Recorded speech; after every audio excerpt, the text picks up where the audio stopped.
Now you don't know how to make money or how to get the money in or how to extract the profit out of it, then you can't be a marketer.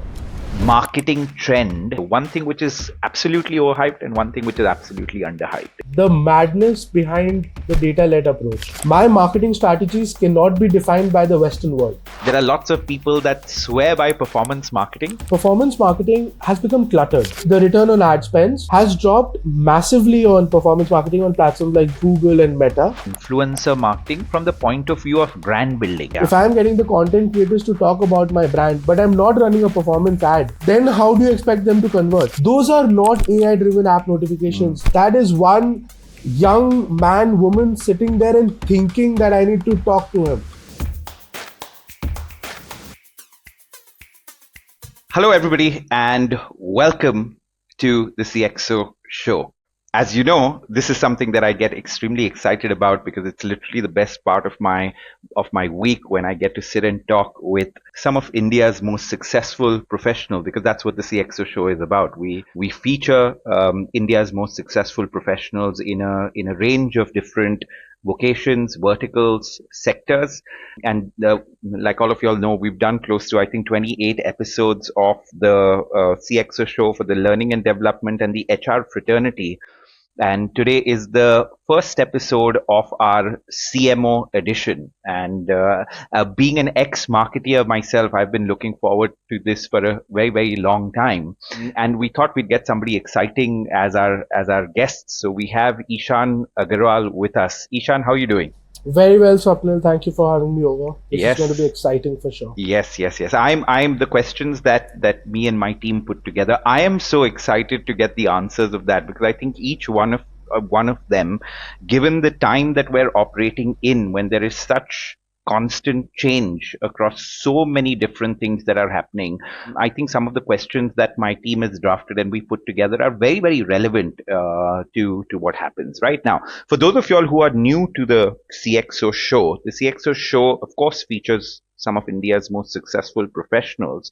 But the objective of the CXO Show is to bring out some real, practical, implementable learnings for professionals that would watch this, right? So that's the whole objective from this, because having founded a corporate training company, one of the big realizations, like I was talking to Ishan right before we pressed record, was to say that the best learnings often come from people who are the practitioners, because they know the real challenges that are involved in everything theoretical, right? And everything theoretical, often looks good on paper but doesn't work in practice, right? So that's the objective for professionals, to pick up something relevant from this particular show. Right now, before we get started, I'm just going to read out Ishan's intro so that I don't miss out anything, because Ishan has had quite an illustrious career. So I want to do that, and then we're going to get into the business end of this session where we're going to ask him interesting questions, right? So Ishan is somebody that truly embodies what it means to be a modern marketing leader, right? He's somebody who's strategic, somebody that's creative, somebody that's very performance focused and deeply tuned to what makes brands resonate. He is, of course, the director of brand and marketing at CashKaro. At CashKaro, Ishan wears many hats, from being the brand storyteller and creative architect to the performance strategist and data decoder, whether it's shaping the company's identity, leading influencer campaigns, or turning cashback into a cultural movement. Ishan has been instrumental in keeping the brand relevant, engaging, and result-driven.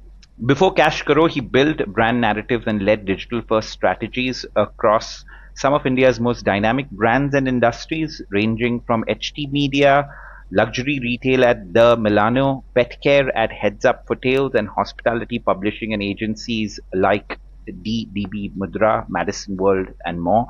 With an MBA in marketing from NMI MS and a sharp storytelling instinct, Ishan brings a rare blend of creative vision and business rigor, exactly the kind of voice that we needed to kick off the CMO Edition. So welcome to the show, Ishan. I hope you're as excited as I am. Absolutely, Swapnil. Thank you for having me over. I have a lot to share with people. Yeah. A lot of experiences, a lot of learnings, and I'm actually looking forward to this. Awesome. Great. Okay. So Ishan, of course, I've given a quick intro of you, but I also want you to kind of run us through your journey, starting from probably your last higher education, going into the different stints. You may or may not cover every stint that you've been through, but at least the ones that you spend a considerable amount of time at, right? So let's just start with that so that our audience gets a little bit of understanding of Hmm. who you are and where you come from. Right. I'll take it really back, maybe Yeah. even, I mean, the very first year of my college, right? And so I wasn't a very great student. I was a very average student. But what I really believed in doing really early in life was to practically learn, be out there, um, to meet people, to understand how humans function, how different humans function, considering India is a vast country and it's got cultural swings every 10 kilometers and stuff like that. It was important for me to learn, right, from the people, being with them. I did 6 internships while I was at my graduation, and they were all from different fields of media. I did internships in event management, I did internships in PR, I did out of home, I did creatives, I did a lot of things. And I also did. I was also a telecaller, and that's where my human connect began from. I started with a telecalling job after my classes, and that's when you actually talking to people, making hard sales pitches and things like that, right? So that was the real ground stuff. And then I said, "Ki, now let's venture into different aspects where you find people, right, or the consumer's touch point." Uh, then it came to events, PR, etc., etc. I did 6 of those internships, and then right after my graduation, I started working. In fact, in third year itself, I got my first break as a app management trainee with DDB Mudra. Got it. This was an experiential setup, and everything at DDB Mudra Max was experiential.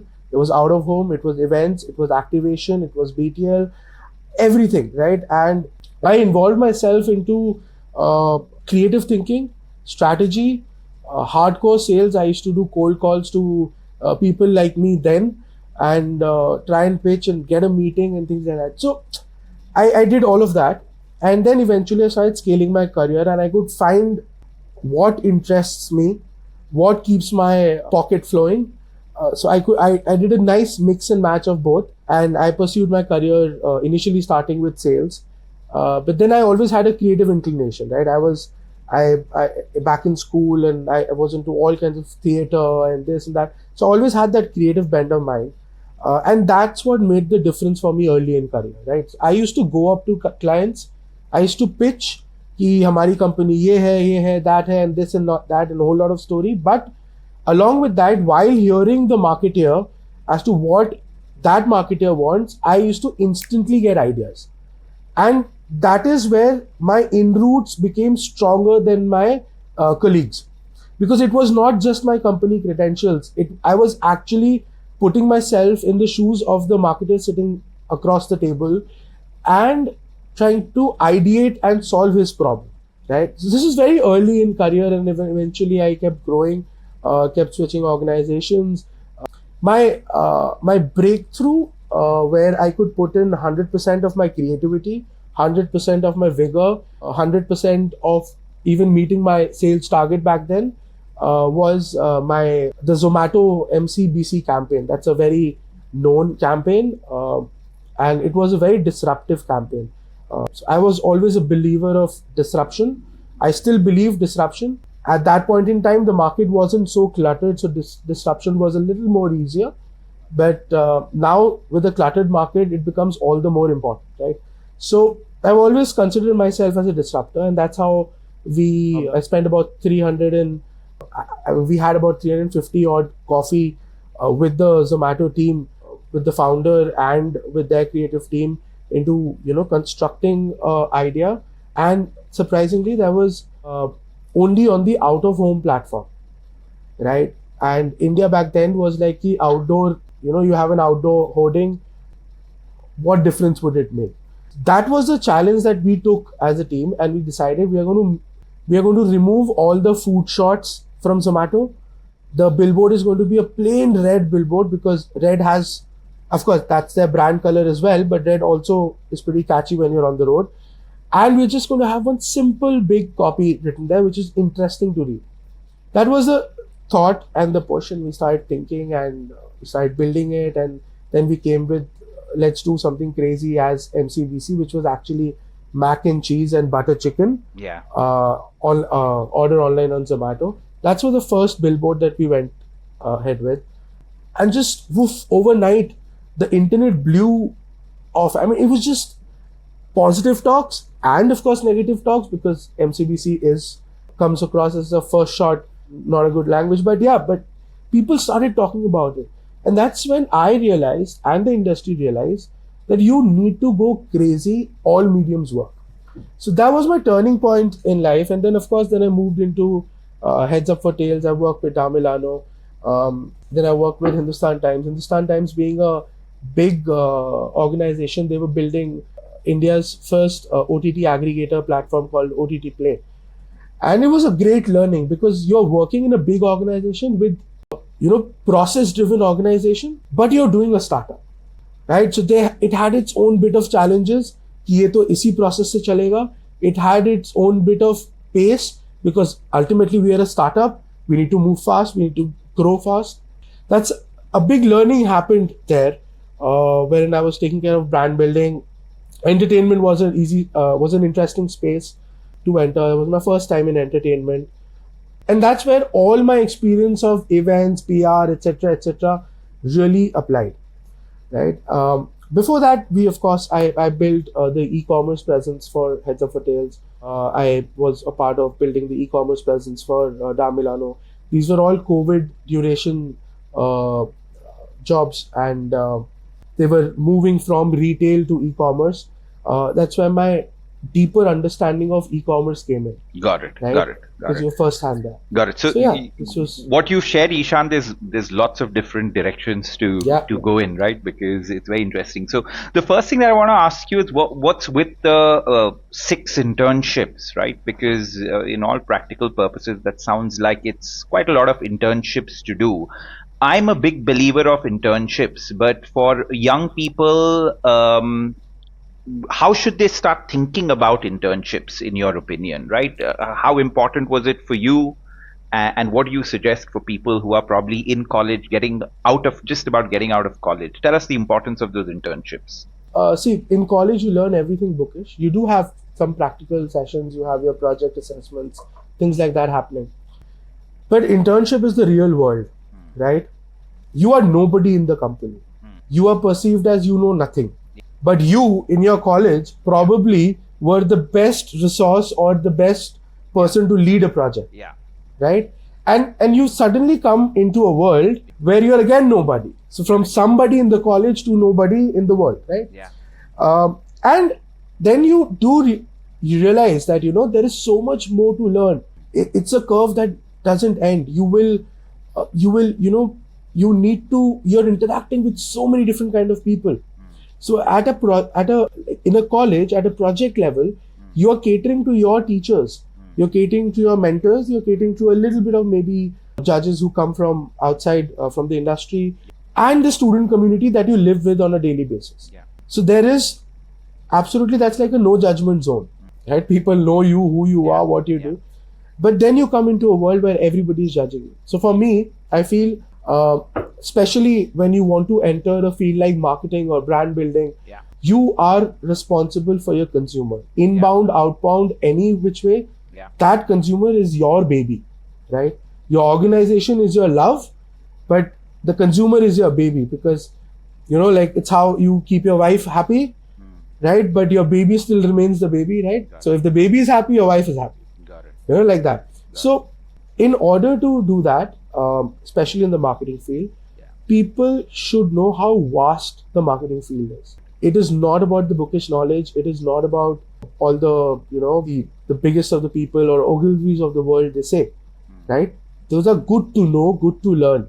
But when you fall into a country like India, it is different, right? So hence it becomes very important for you to keep doing different things, whether it's marketing or anything else. And you're young, right? You're 22, 23 years old.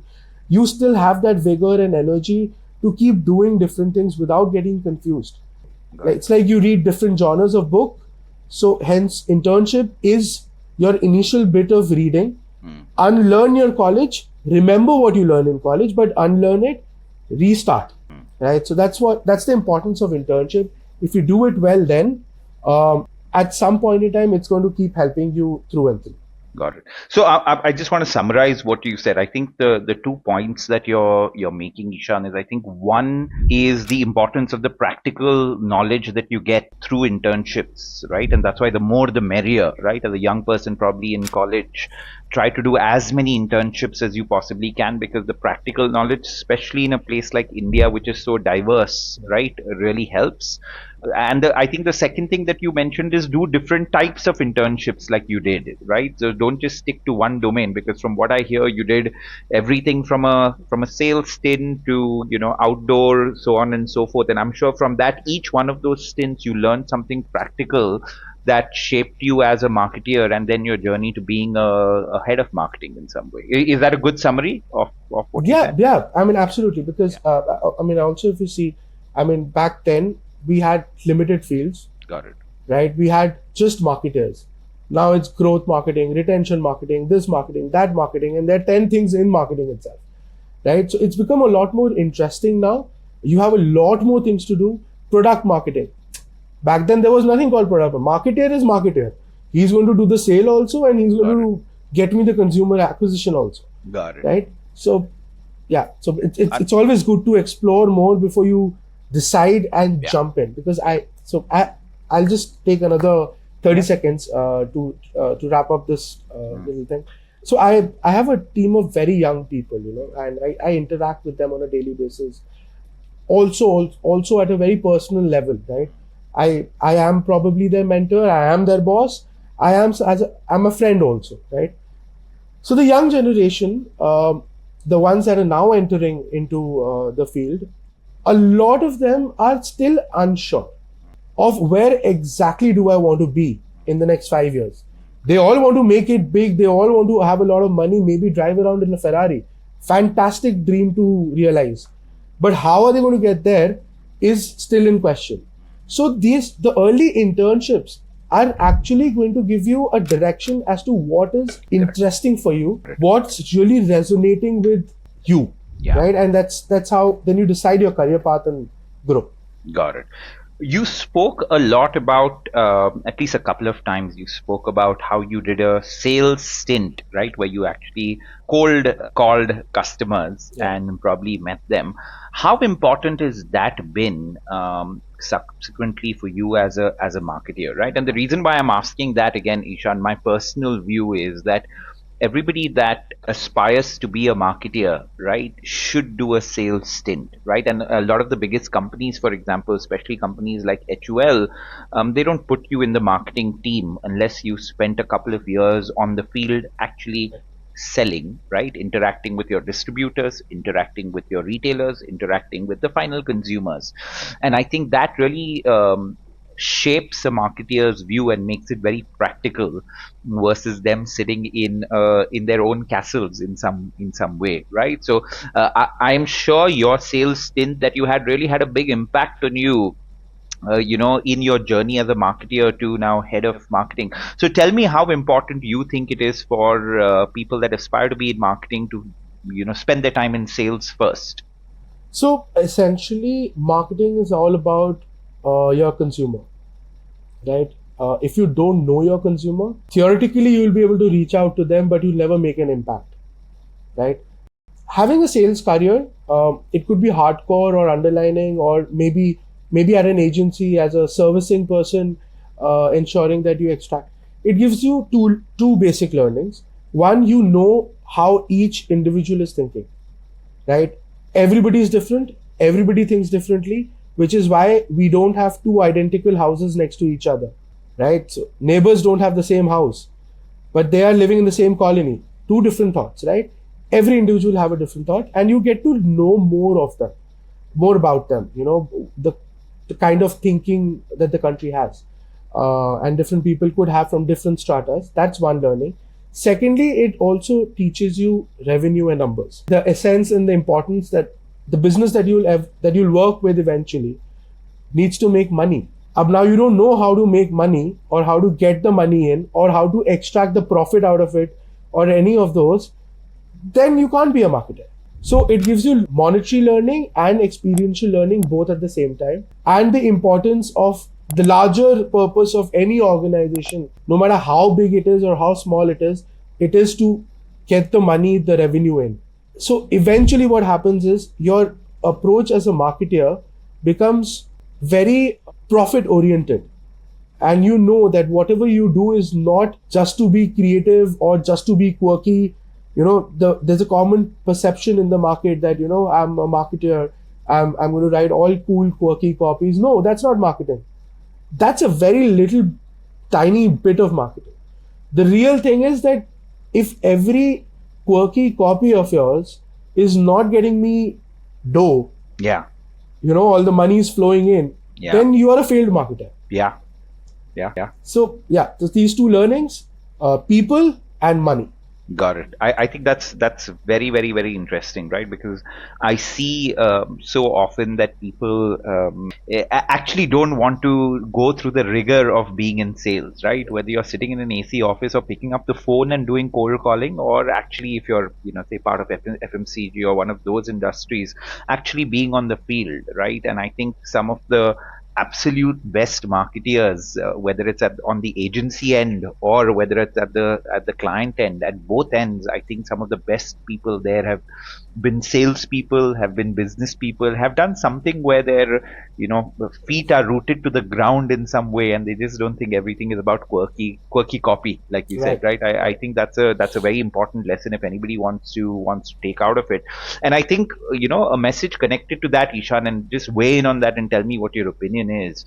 Some of the best companies around the world, they literally mandate their marketing people to do a certain amount of field visits, right? That becomes absolutely mandatory, because when I was at L'Oreal, I used to be a brand manager then, and we just had to do a monthly, I think spent 2 or 3 days. It was a long time back, so I don't remember, but we just had to go on the field, go with the salespeople, beat our distributors, do all of those things.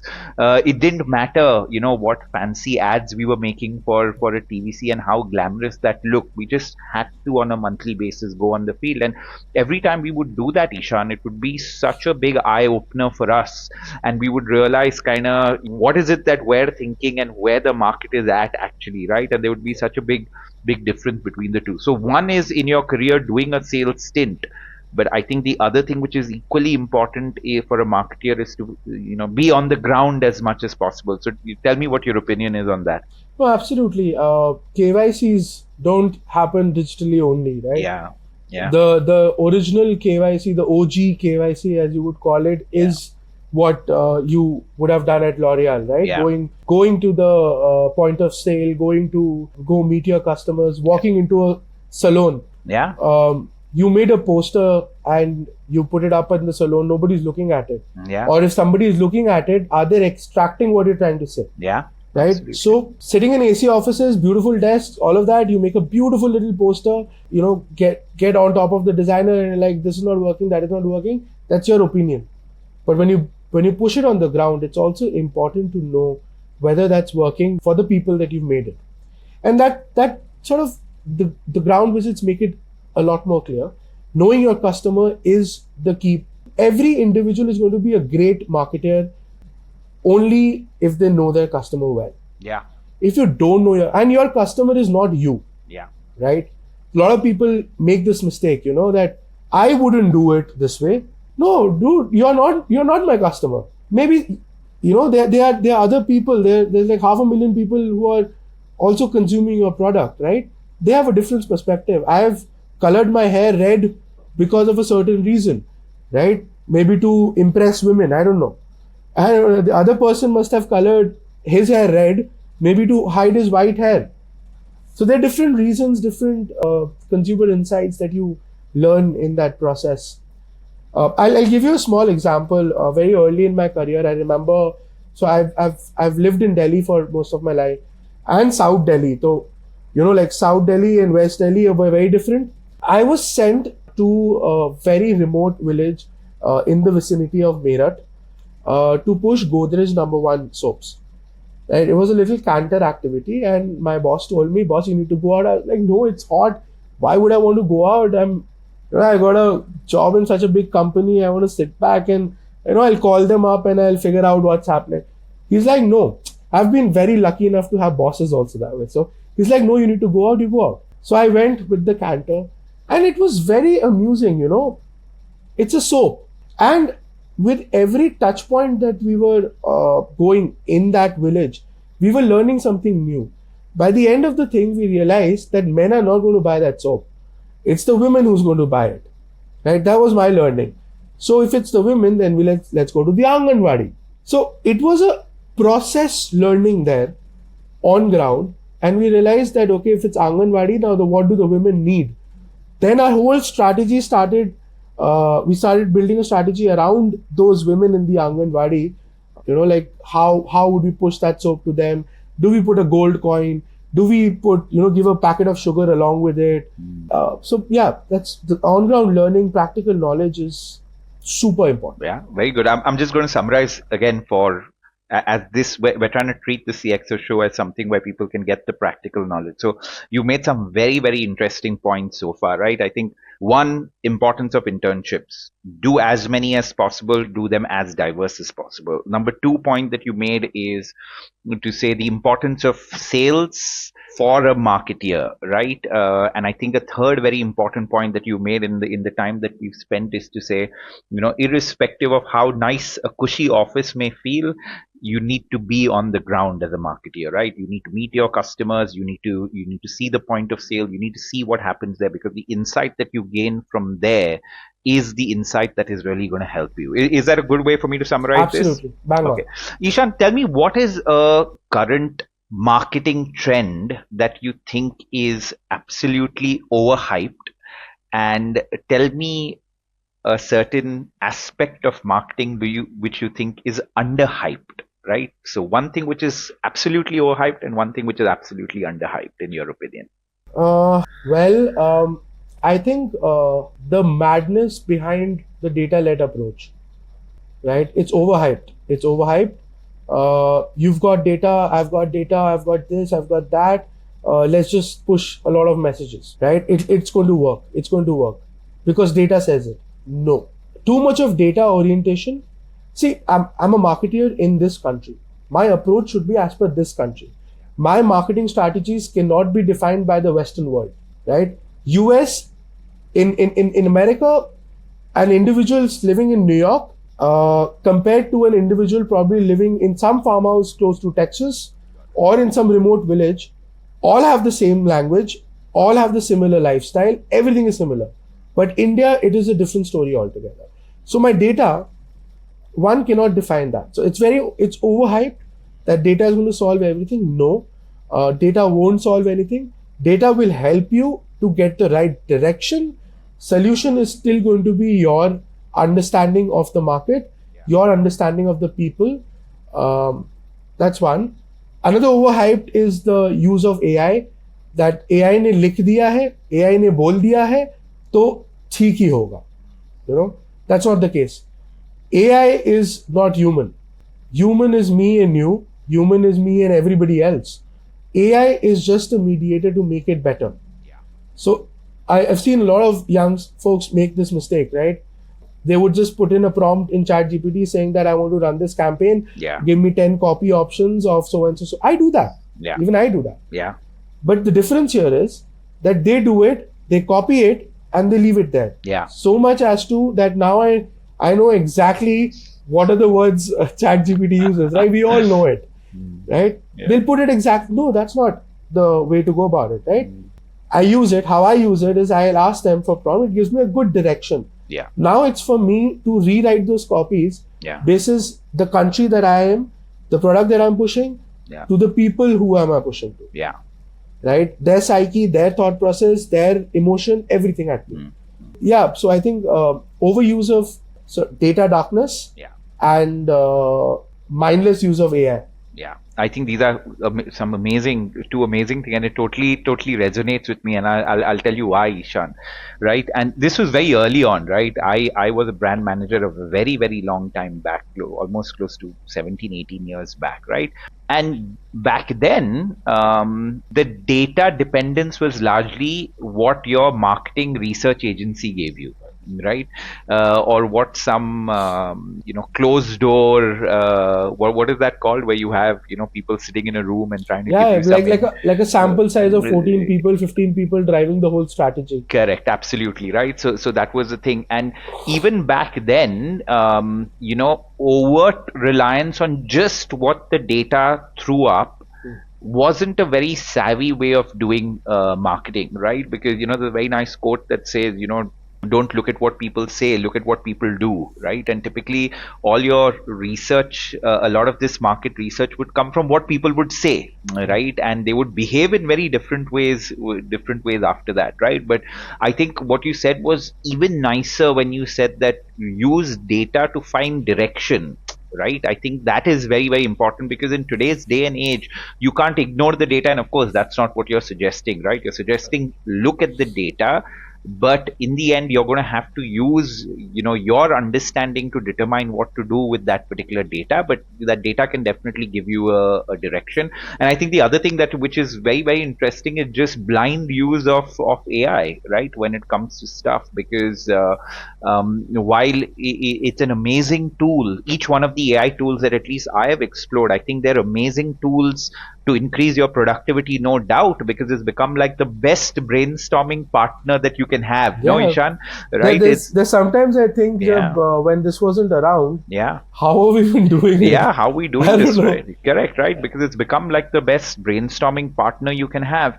But in the end, you're going to have to use your own judgment in terms of what to use from that, what's going to work at this point of time for your brand, right? And for your strategy and for your problems that you face.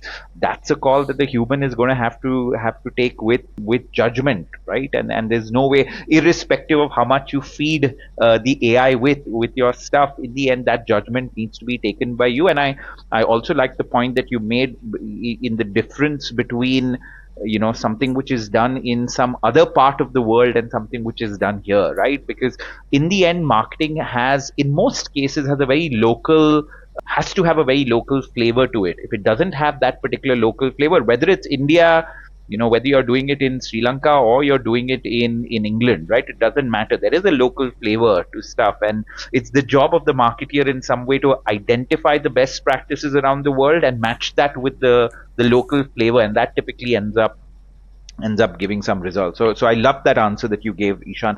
Ishan, tell me something which is underhyped, right? What is something which people are obsolete? Actually, we were just having a discussion. Tell me more about that, right? So you think that emailers still are a very, very important part, and I'm going to really pick your brain on that, because maybe it's a big learning for me. So tell me a little more. What do you mean by emailers still work? Emailers are still relevant, right? Okay. For two reasons. Yeah.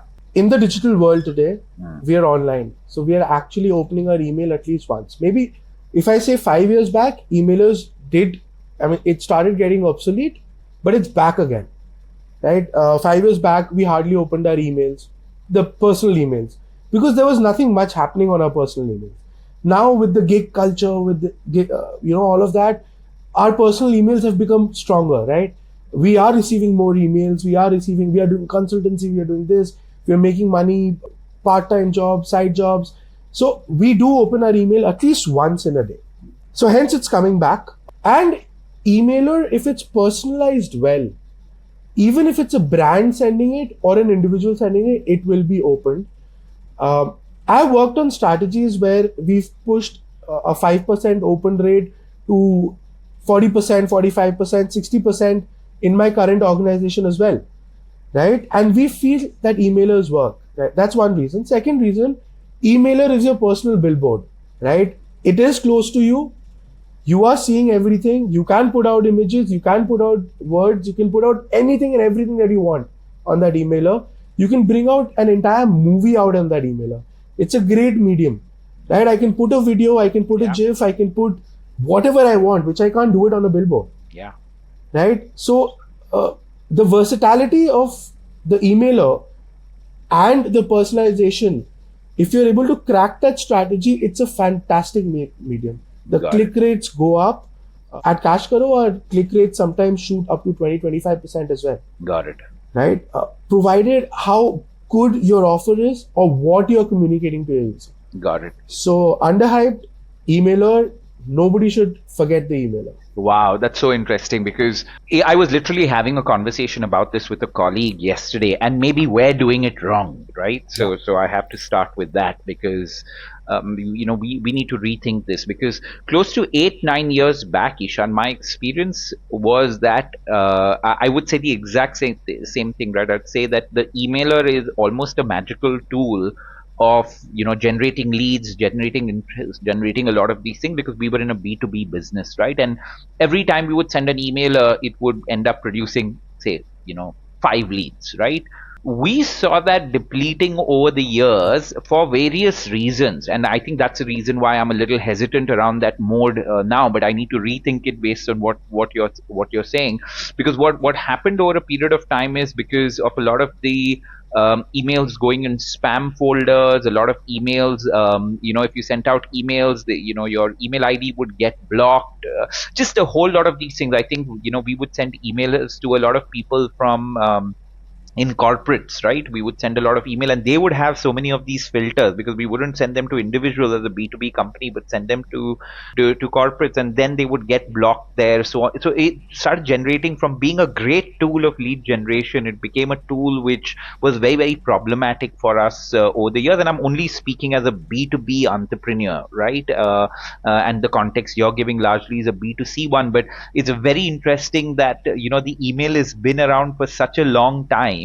And while everything around us is changed in terms of technology, the one thing which is still there in our lives is email, right? And I don't think it's going anytime soon, whether it's your work ID or your, or your personal email ID. And that's, you're really in some way, I've had my personal email ID for so long, right? Your work email IDs keep changing, but that's the one constant that is very interesting that you said that it's a totally underhyped thing. And I think we need to revisit it and see how we need to do that well. Your daddy can get old, but he'll still be the daddy. Yeah, absolutely, right? Yeah. So same, I think the same goes with the emailers. Yeah. I think there's a lot more sophistication that people need to bring into their email marketing strategy. But somehow what happens is saying that I'm going to bring sophistication to your email marketing strategy does not sound that sexy, and that's why I think it's ignored. No, because they're saying, "Arey, email to bahut purana hai, kya tum log leke baithe ho? Koi nahi khulta," right? And I was just telling somebody that the same thing, right? That if you get an email worded in the right way, whether it's a subject line or the email, and you create some kind of a trust with people that, when they open your email, they will get something of value, in it, right? The value could be an offer that is given, a value could be education, a value could be entertainment. It doesn't matter what the value is, right? But if there is value provided in that email, you'll end up growing a very kind of robust and loyal community, right? Which I think that's a great take, right? We know what to put on our reel now, right? This is something that we'll definitely put in our reel for this particular conversation, right? Ishan, tell me, when I talk to marketeers, business owners, right, there are lots of people that swear by performance marketing, right? And there are lots of people that say we need to find other routes beyond performance marketing, right? And people end up saying that performance marketing became the easiest form for marketeers to show their own value, and that's why everybody doubled down on performance marketing and in a way ignored so many other things that marketeers would typically do. So where do you stand on performance marketing as a medium of marketing? What's your take on that? See, I work for a affiliate marketing company. So it's always performance versus affiliate. Yeah. Right. And more so, see, over the years, performance marketing has become cluttered. Every brand, be it a household brand, be it, like a big brand like a Tata consumer maybe, or even bigger, everybody from the grassroots village to the top big conglomerates of this country are there on the performance marketing. इंसान तो वही है. Yeah. कितना देख लेंगे, कितना react कर लेंगे, right? Got it. Yeah. How much are they going to click on? How many ads are we going to click on? Got it. So hence, eventually your ROAS, the return on ad spends, has dropped massively on performance marketing on platforms like Google and Meta. And this is the reason, because it's cluttered, right? Yeah. And I have one brain as a consumer. how much do you want me to process? Yeah. Which is why it's now become very important for for all the brands to sort of find different alternate routes of acquisition. Yeah. Right? Performance is going to give you the entire herd of sheep, but you don't probably want that entire herd of sheep. You want 2 sheep from there who's going to give you the maximum wool, right? So now we instead of a mass approach, people have started opting in for things like affiliate marketing. Like at CashKaro, we are working with 1,500 brands, including the top ones like Amazon, Flipkart, Myntra, Nike, Adidas, Puma, all of them, right? So we've got 1,500 plus brands, and they've chosen us because, one, affiliate drives more ROAS, the return on ad spends. You pay us only when we get you a sale. So hence it helps you, sort of drop your CAC, which is customer acquisition cost. So when that comes down, the brands are happy. In the affiliate model, you get people with high intent purchase. Platforms like Telegram and stuff like that are doing wonders for this. D2C brands are dropping in their deals on the Telegram groups, and it's blowing. People are buying like crazy. Yeah. And like the Googles and the Metas also have to make money, right? Yeah. So I don't know how relevant your ad's going to be. And there's so much of AI in that a lot of times you're just clueless. What are they going to do with my ad? Yeah. The keywords that I'm putting. So let's say, I'll give you a little example. Yeah. Let's say I run a Meta ad and it shows it's going to target about 10 lakh odd people in this particular area, right? And when you finish running the ad, you've seen that from 10 lakh, it's gone up to 1 CR. How? How does it go up to 1 CR? You're definitely making money, right? But my ROAS remains the same. I have no ROI on that. I spend 1 rupee, I get 1 rupee, okay, fine, maybe break even. But my business is not to spend and get my money back. My business is to spend and get more money back, right? So it becomes very critical and very important for people to find out different ways, which is why you'll see a lot of brands are moving into, the D2C brands. They do use marketplace, but then they are also focusing massively on their own platforms, right? They are going everywhere. They are there in the smallest of the exhibition with a little stall there, with 2 people standing there and selling things, to putting up big billboards and trying to sell things, to doing things at the corporate, to doing so many things. Got it. I think, Swapnil, the world, no matter how digital it gets, I think marketing is coming back to the old school experiential marketing. I don't want to spend so much time on the internet anymore. People are, from digital dinners, we are moving back to having dinners with our friends, going offline, experiencing things. I will not be surprised if in the next 10 years, our strategies will be data driven. All of that, yes, but everything else will move on ground. Got it. That's so interesting, Ishan, what you're saying. So again, I'm going to try to summarize so that we get something which is a point somebody that can take, right? So you're saying, of course, performance marketing is important, right? So there's no doubt about it, but you wouldn't recommend that brands and companies and marketeers just look at performance marketing and don't look at other channels of generating leads or generating traffic, say on your website, that leads to conversion, right? You need to look at these other channels of doing stuff. That's one point, which is a very important one that you're making.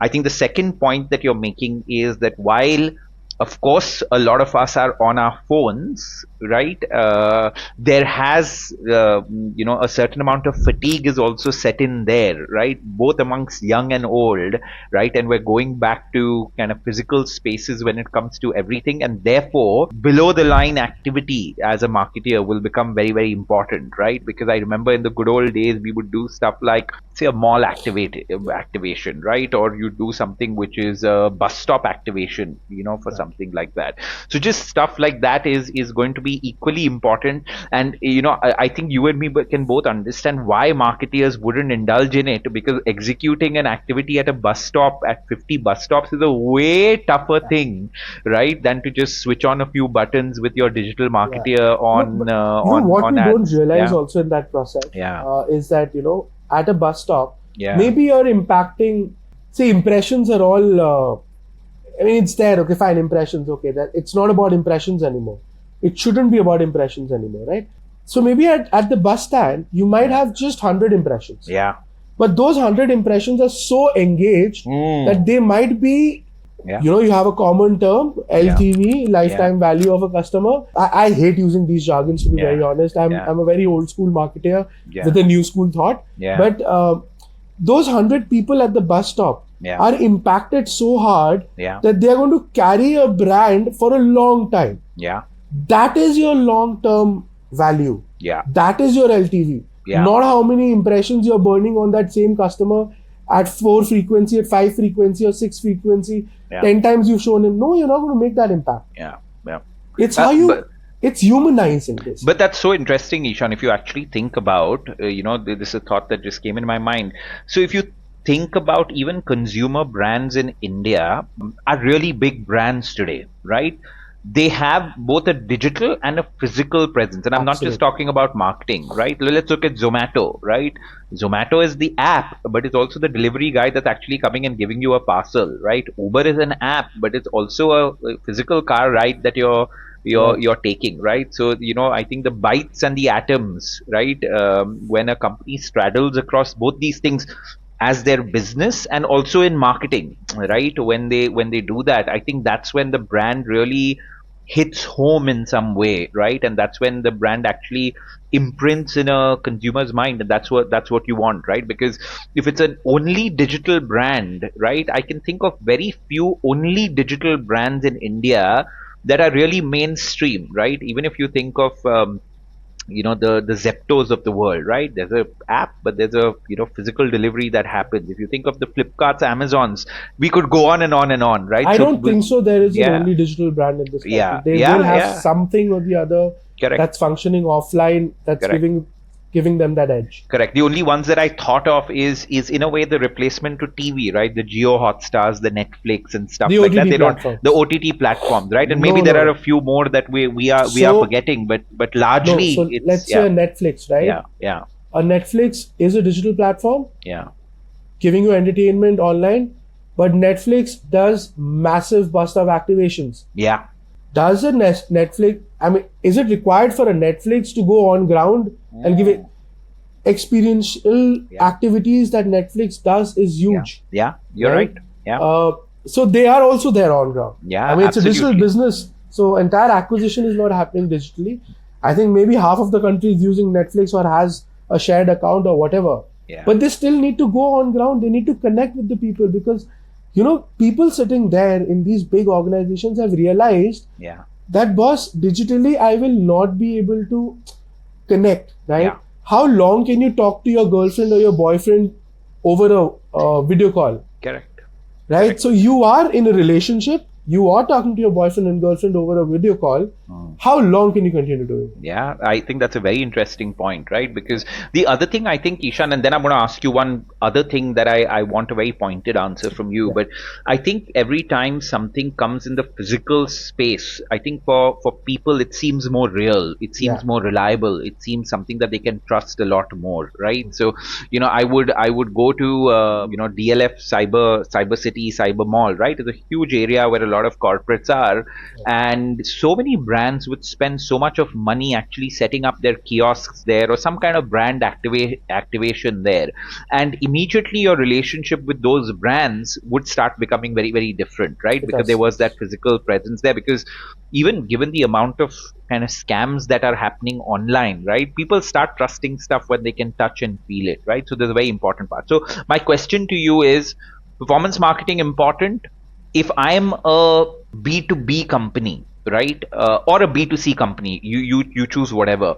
What are the other areas that you should look at besides performance marketing that can help generate leads, help generate traffic to your website, etc.? What would be those 2 or 3 things that you think are really important in today's context? Yeah, so B2C brands or the D2C brands, I don't know why have we coined 2 different words for this. Yeah. But essentially the same thing. For them, they have quite a few other ways of acquiring new users or acquiring. What would they be? Tell me. So one of them could be definitely acquisition on ground. whether So it's that's through an one. event or through an experience or a little retail outlet or whatever. The other ways could be definitely affiliate marketing, because there you're not burning money. We are in a quest for profitability. Every organization is. Every founder loves their organization to hit that profitability without burning money, right? So you won't be burning money in an affiliate marketing setup. They'll do that sale and then they'll Got it. charge So you a commission on it. on-ground affiliate, is there a third that comes to your mind that is very important from? Yeah, I think to quite an extent, a content and influencer economy also works. People do have a following, Yeah. right? People do believe who they are following. Yeah. It could be for various reasons, but yeah, they have a certain level of belief that they have. And anybody who's endorsing that, there is a high possibility that you are able to organically influence a large number of audience, or maybe build a brand amongst that large number of audience, which eventually converts into. Got it. I have a specific question, Ishan, for you there, right? Yeah. Again, in my discussions with different marketeers and business owners, they always talk about the importance of influencer marketing from the point of view of brand building, right? Yeah. Where they say that it is an important tool, right? But when it comes to actual conversion, right, from influencers, the jury is still out there, right? Because a lot of marketeers say that, listen, brand building ठीक है, पर conversion तो बिल्कुल नहीं होता, right? They're not buying from there. So what's been your experience? When you're looking at influencer marketing, are you primarily looking at it from a brand building point of view, or are you looking at it from a conversion lead generation point of view? To be very honest, this is something that the market is confused over a period of time. Not everything drives conversion. So if you're just because you're spending money on something doesn't mean you'll get an immediate return from that, right? There are long-term investments and there are short-term investments. In the new startup space, everything is short-term, even though that investment was meant to be a long-term investment. So what influencers do, it's a non-conversion platform, to be straight off. If I'm talking to you at a one-on-one level, let's say if that is not digital, at a one-on-one level, word of mouth, I will still have to tell you 10 times. And that's when you might convert. But just because that influencer is sitting on the digital world and all the links are clickable, doesn't mean somebody's going to say, oh wow, man, let me just click it. No. Got it. It is just a digitized form of one-on-one conversation. Got it. So Word of Ishan, mouth. you think that, and because I agree with you, right? So your take, if I have to summarize, is to say that don't look at influencer marketing from the lens of conversion or short-term results, right? Because that's not what it can do for you. It's word of mouth, right? It's a digital form of word of mouth. Correct. So where that essentially is your play when it comes to brand building, that would be your play in terms of a long-term storytelling for your brand and a long-term, I guess, word of mouth generation. I'm in agreement. All of these go hand in hand, right? Yeah. Often we miss out. We take one channel and try and drive the ROI from that channel. No. Yeah. If I am doing an influencer activity, if I am getting the content creators to talk about my brand, but I'm not running a performance ad, then how do you expect them to convert? No. So you do an influencer activity. They are talking on the internet about you. Parallelly, you're running a high conversion performance marketing activity also on the same digital platform that is driving you clicks. Got it. So you drive more ROIs from a medium that is for conversion, not a medium that is not for conversion. Got it. Interesting. Very, very nice answer, Ishan. Ishan, I know we spoke about AI earlier, but I just want to, ask you a couple of more questions on that, right? And I want as tactical thing that will help other marketeers, right? So where are you as a CMO and your team? What are the AI tools that you're using that you're really finding effective, that in terms of anything? It could be in terms of the quality of copy that we spoke about, it could be just about anything, but what are those things that you're using but you're like, man, this is AI and I'm absolutely loving it and it's becoming really useful for me in whatever way? So tell me about that, and also tell me about a place where you think people are talking about it, but that AI is not really working for us, right? So tell me a little bit about both. So I take care of a lot of things from video content to copies to ads and all of that. Where AI is really working for us is is the copywriting bit. It does give you a sense of a good direction. What's AI also working for us is to make a basic level of strategy, right? It gives you a route. That helps us, saves us a lot of time for sure. And then, of course, where AI is not going to work for us ever is going to be the designing. People say ki design, let's design, put a copy there. No. When you design, when a designer designs it and when AI designs it, there's a complete difference in the emotion that the design is wreaking out. Yeah. Right? So AI can't do that. AI also will not be able to do great content. When I say content, that's video content. Yeah. I might record myself and put a voiceover, record my voice and do all of that, and then this interview this podcast could be completely AI driven, right? I keep typing and I keep talking like this, but you won't get that emotion, no. Yeah. Right? You won't get my voice modulations. You won't get any of that. Yeah. So AI can't do that. Can't do the video content. Yeah. We must add a disclaimer to it saying as of today, right? We're doing this interview in on 31st May 2025, and as of today, definitely what you're saying makes complete sense, right? So let me just summarize. So you said that AI is definitely working for you at a macro strategy, right? When you need to put together your thoughts on, what can be done as a tool of brainstorming and coming out with that. You think it also is helping a lot in terms of copy, right? And I'm assuming what you mean is giving you a lot of options on the copy, gives us right? a lot of options, gives us a lot of direction. Yeah. One more thing, it helps us in quick data analysis. Yeah. Right? So see, marketers are really not data people. They're the fun people.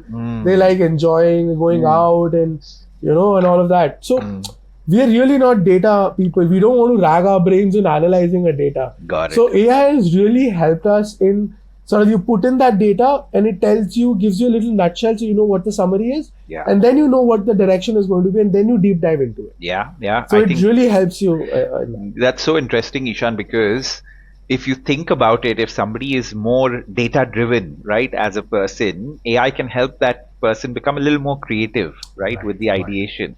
And for people that are the typical marketeers, like you said, right, for them, if data is not a strong suit, right, or numbers is not a strong suit, they can use that AI tool again to make them strengthen them on that particular thing, right? So I think it's a really interesting time where all of us should be using these tools as much as possible, right? The only thing I've been saying to myself and my team over the past couple of years is be totally on top of every new tool that comes, right, in your profession, and try to get as good at as that as possible. It's literally a non-negotiable. And what I mean by that is, tomorrow if you're a graphic designer, you need to be abreast in terms of what are the tools that are here that could really help me become far more effective in what I do. If you're not going to be abreast about what those tools are, and secondly, once you know about it, if you're not going to learn that tool in depth, there's going to be some young guy that's going to come and do the same job for you at probably one fourth the cost, right? So you need to, as I think every individual in today's world needs to be very, very conscious and careful about it, and can't take these things lightly. We're not in a world where we can take these things lightly anymore. See, as a team at CashKaro, we're using about 18 odd different AI tools on a regular basis. That spreads across design, video, even like for example, we're using Lovable. Lovable is a great AI tool to make wireframes, right? We have these marketing campaigns. It helps you make quick wireframes, which was earlier supposed to be done by the designers. They would make a box and this and that. No, we just input whatever we need. It gives you a basic structure, a good wireframe, and then we sort of start thinking creatively on that. Saves you big time. Big time. You get more productive. It's a great intern to have with you. It's very nice. I think the just the versatile nature of the different AI tools is what is exciting, It's right? crazy, So you yeah. have something like Lovable, which is a very specific use case, and then you have a very general use case like Chat GPT or Gemini or Grok, right? So you have the specific tools and the general tools, and I think it's just very important for every individual, young or old, senior or junior, irrespective of which part of the world they're living in, to really, be on top of it, or you're absolutely toast, right? Ishan, like it's been 1 hour. I've not realized how the time Yeah. has gone by. I have a I few was more having a questions for good. you if you Sure, if you sure, have sure. the time, right? No, no, of course, yeah. Yeah. So where do you go? Which source do you go to for inspiration as a marketeer, right? Which is the one source? It could be anything. It could be an Instagram page. It could be a YouTube channel that you go to, or it could be whatever, right? But where do you go to when you want to know the latest of what's happening in marketing, or get some inspiration in the world of marketing? What is helping you? Because we want to share that with this community. Right. So I do two things. Yeah. One is YouTube. See, Instagram is a space for me to chill, Yeah. right? So if I see something while scrolling, it's good. Yeah. But if I have to specifically do my research, my Yeah. first is YouTube. Yeah. Any Uh, specific channels or people no, on YouTube no, that are no. useful? Yeah. No specific channels, no nothing. Yeah. I basically go there with an intent Yeah. of what is the research that I want to do on, Got it. and then it leads to one page to the other page to different content and stuff like Got it. that. So I don't restrict myself to one person Got it. or one channel. It's going to be a plethora of different channels. Yeah. Randomly select them, watch them. Right. So that's one platform. But again, it's interesting what you said. I like your approach of saying when I go to YouTube, I go literally with, in a way, a specific prompt of what I'm trying to research, what I'm trying to look for. And I think, YouTube and all these platforms are smart enough to throw stuff for you then, and then throw stuff for you in your feed as you Right. go along, which will really help, right? So yeah, so you go to YouTube for your, if you want to stay abreast of what's happening in the world of marketing, in specific areas, you go and check that there. Yeah. And there's another thing that I do, Yeah. and it's very non-conventional. I go either sit in malls or I'll go and sit at a coffee shop and try to eavesdrop. Oh, that's so interesting, right? So Yeah. it Yeah. tells you a lot about what's happening around you, Yeah. Yeah. what people are thinking. Yeah. I remember I used to go to this Infinity Mall in Bombay as a very young kid. When my dad was working there, so I used to go there for my vacation. I used to go and sit there. I used to do nothing. Just look at people, stroll around, eavesdrop, listen to what people are talking, who's fighting, who's Yeah. talking, what's Yeah. happening, Yeah. and just observe what's Yeah. happening. Yeah. That gives me, one, it kills my time. Yeah. Two, it gives me my me time, and Yeah. three, it gives me massive learning Yeah. as to what's happening, where people are moving to now. Yeah. Yeah. Right? So I think the thing that does for me, right? Every time I've gone and just sat at a cafe or at some place, especially when you're traveling, right, on Yeah. work, and you have a little more time and you do that. The one thing that hits me more than anything else is the thing that we spoke about earlier in terms of how different people are. That's it, right? So that's the thing that it's like, the thing that this person is talking about is not even on my radar, right? It's absolutely not on my radar, and yet they're talking about it. And I think the other interesting thing that's happening, unlike I think when we grew up, there were certain things like certain shows on TV that the entire country used to talk about, right? Whether it was a Ramayana, whether it was a Mahabharat, these shows where everybody was talking about it. It was safe to assume that bachcha ho ya buddha ho, sab usi ke bare mein baat kar rahe hain, right?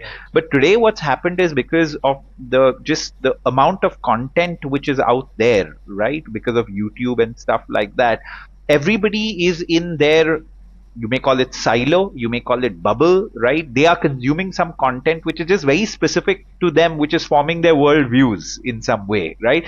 Now, me and you are watching something totally different, which is forming our worldviews, right? So, unless you go there and sit at a cafe, interact with people, you'll never really understand what they're watching, right? So, just one of the common questions that I have with new people that I meet, right, and especially slightly younger people that I meet, say on flights and stuff like that, I'll ask them two questions. I'll ask them saying, what apps are you all using, right? What's interesting there? Tell me a little bit about what apps you're using, because I'm still using the same few apps that I would use for a very, very long time. And that opens your mind in terms of the different problems that they're facing and the use cases. The other question I ask is, what are you watching, right? Because I want to also see on these broader platforms, right? What are they watching which they're finding very, very interesting, so I think that's a very, very nice way of keeping yourself abreast. Just go sit at a few cafes around the place. Go to different cafes, I think, also, right? I mean, I party with a lot of 18-year-olds. Yeah. Party with the 25-year-olds, 28 years old, 30 years old, 60 years old, 50 years old. Yeah. Everybody. Yeah. And why I usually want to party with them is because when you drink, right? The guards are lower. Their subconscious mind kicks in, right? And that's what I want to know. Yeah. So it becomes very interesting what people know. And so I don't like going and meeting them when I'm sober or when they are sober. Because then they will talk with an intent. They will talk with an intent. They will talk. They'll be politically correct and stuff like that. Yeah. But I want to get the best of you, right? That happens over. So a good summary, So number one, ensure, of course, go to places like YouTube, put specific searches there for what you're looking for. So do specific research for inspiration, learning in your particular field. The second thing that you mentioned is the importance of just party. No, I think before that you made another very interesting point of saying go to spaces and just chill there, right, at different kind of cafes, different restaurants. Just listen to what people are talking about. I think that's very important, whether you're on a bus, whether you're on a flight, whether you're at an airport, whether you're at a cafe, so on and so forth.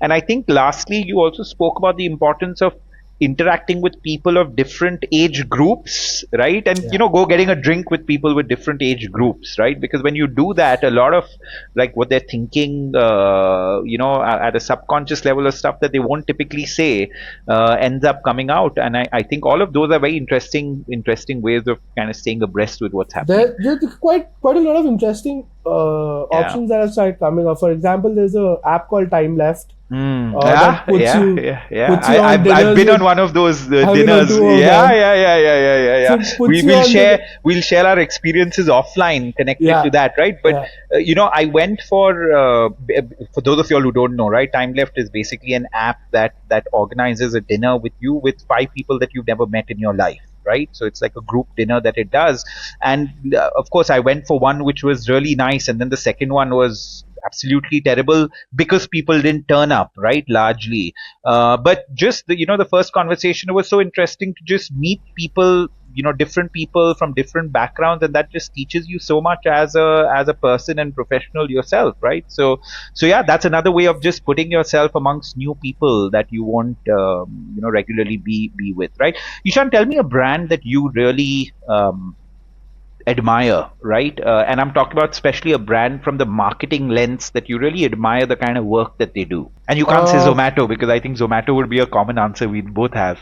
Yeah, Zomato is a loved brand. I mean, everybody loves that brand. I was about to say Zomato, but let's go with Zomato. Let's go with Zomato. I will say Zomato. Plus, I will say another brand. Zomato for a reason, because it is an automated organization now. Everything, a lot of majorly things are run using AI and stuff like that. Very data oriented, all of that. But the best part about their marketing is they still have that emotion left. Dipinder has been able to set up a team that uses all these tools, but keeps it humanized. Wow. People specifically talk about their app notifications.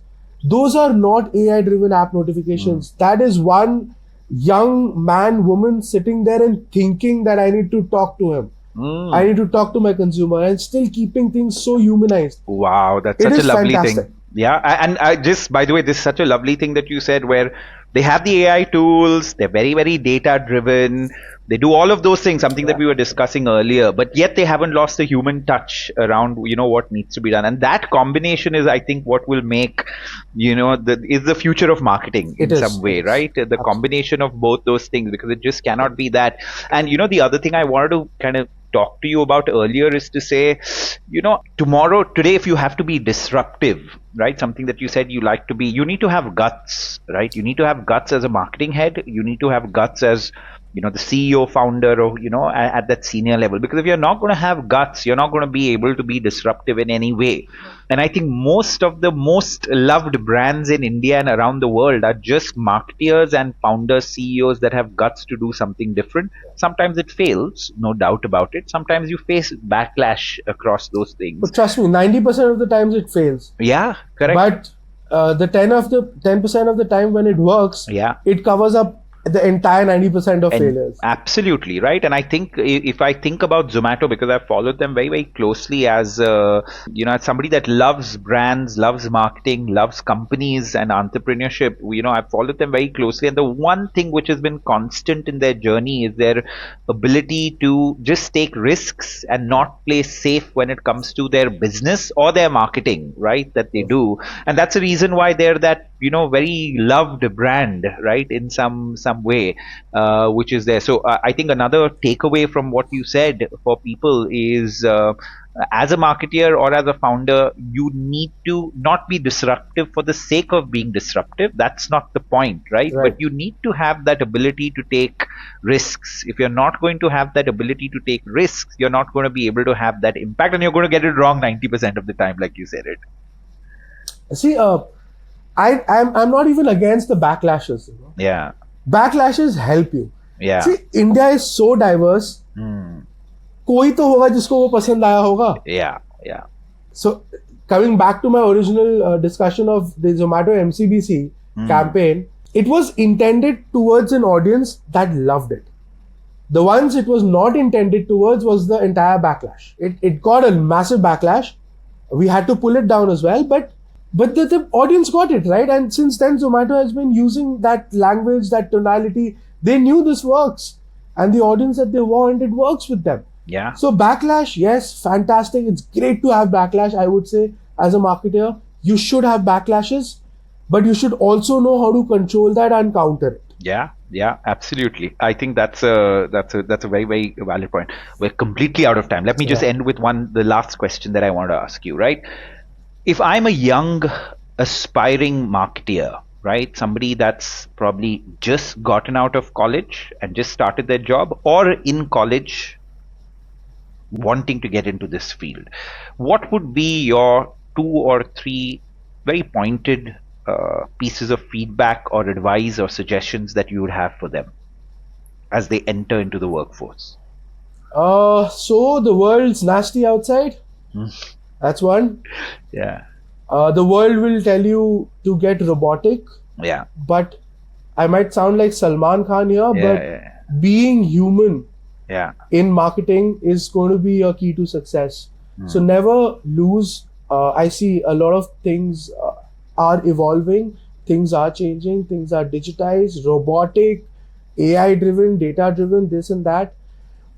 But the whole thing, you need to understand that you are a human selling a product, service to another human. Anything in between can be robotic. So don't sound robotic, be human, humanize every approach that you have, think like a human, and use everything else just to help build that in a better way. Got it. So being human in your marketing approach is going to work for them. I mean, I'm sure, Swapnil, you also might be getting the similar kind of WhatsApp messages from 10 different D2C brands. It's all the same. Yeah. There is no human touch. It's all robotic, all AI, or be human. I think that's a fantastic way to end this particular episode, our first in the series of CMOs, that in spite of all that is happening around you and all that people will tell you, I think it's important for us to be human, because in the end, you are a human selling to another human, right? And if you're going to lose that element, you're never going to be able to be a great marketer. Ishan, it's been an absolute pleasure conversing with you. You have been extremely very insightful in this particular conversation. And I'm glad we had you as the first guest of our CMO series, because we wanted something, like I mentioned at the start, where people can actually learn from this conversation, because there are dime a dozen shows, podcasts, so on and so forth, right? I didn't want to have a general chat with you, but a very specific one. And you were up to that game and more, right? Of giving you very, very specific insights. So thank you very much. Thank you, sir. I hope that this is a start of a lovely and long relationship that we have, because it's the first time that we've interacted and we went straight into the show. But I'm hoping to meet you soon and interact and learn from you a lot more as we go along. Thank you so much, Thank you. Swapnil. I hope I've been able to make an impact on the first show. Yes. And being able to sort of share my experience, and I'm sure your audience will be able to extract something useful from them. Absolutely, they will be. Thank you very much. Thank you. Thank you, man.